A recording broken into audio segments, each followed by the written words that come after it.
Hi guys, welcome back.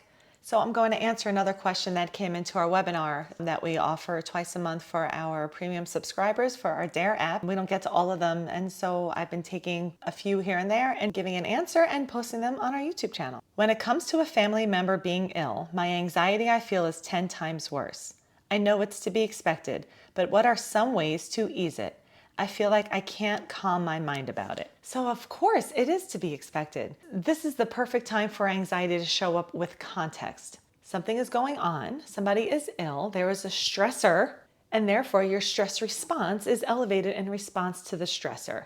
Again, to be expected. What can you do to alleviate your stress response? Well, first of all, know that this is like a natural thing to happen.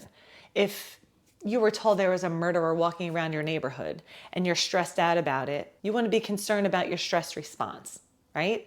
It would make sense, there would be context. You wouldn't care so much about the anxiety, you would care more about the murderer.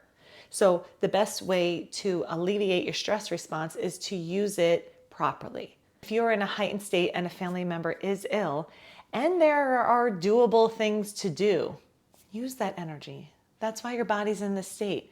This energy is here, and then it's either useful or it's not useful. If it's useful to check on your family member, get to doctor's appointments, figure out a plan of treatment, what comes next, that's energy for doing. When you have this energy and there's not much to do, what you do about the stress response is really not much of anything. Now, you can do some things for self-care, like take care of yourself, stick to a routine, follow your same structure as much as you can. The question didn't mention if they were a caretaker or just concerned about their family's well-being. But most likely what's coming up when anxiety comes up are all the what ifs. What if they get worse? What if they die? How am I going to handle it? And then you imagine all your future scenarios. That's usually what anxiety tends to be hooked to. Now it's hooked to what if thoughts about a family member's health. And so it's going to be the same basics of Dare regardless of the what if. So remember, it's not about alleviating your anxiety. What you can do is provide yourself with comfort while you are in a heightened state, while you are dealing with the stressor. This is where self-compassion comes in, self-care comes in, wellness comes in. When we're concerned about others, we tend to forget about taking care of ourselves. Nutrition, routine, exercise, social support, talking about it, talking about your fears. A lot of us become very isolative when it comes to this, and we don't want to say anything out loud because we don't want to worry anybody else, but there's a good chance other family members are having the same concerns.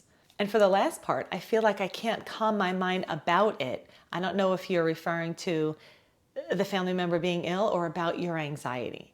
And that's when we start getting anxious about anxiety. We start being concerned about our own fight or flight mode.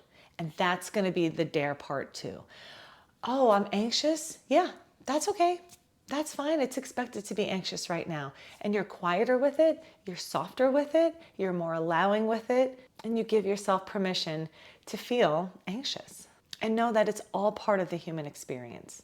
So I hope that answered your question. If you have a question you'd like us to answer, sign up for our app. And if you're a premium subscriber, we offer webinars twice a month. You can submit your question there, and we try and get to it live on our webinar, and then the recordings are posted on our app.